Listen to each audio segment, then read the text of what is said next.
আপনাদের মালদা জেলায় একটা জালসায় গিয়েছিলাম, শামসি থানা হবে সম্ভব্য, নাম বলবো না গ্রামটা। মাদ্রাসা কমিটি আমি ক্লান্ত বলে একটা রুমে শুতে দিয়েছে। 1.5 ঘন্টা শুয়েছিলাম। 1.5 ঘন্টার ভিতরে দরজাটা 76 বার খোলা হয়েছে আর লাগানো হয়েছে।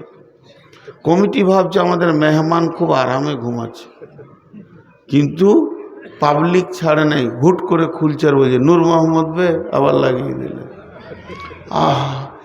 আজকে কমিটিকে এসে আমি বললাম প্রচণ্ড ক্লান্ত, ডাইরেক্ট বর্ধমান থেকে আসছি, শরীর চলছে না ভাই, আমাকে একটা আলাদা আঁধার রবে দেন, 2 ঘন্টা রেস্ট করি।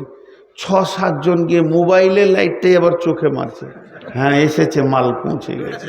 ওদের এত সন্দেহ ছিল যে আমি 2 ঘন্টা রেস্ট নিব, 1 ঘন্টা দেয়নি। আজকের গেটটা 36 থেকে 38 বার খোলা হয়েছে আর লাগানো হয়েছে।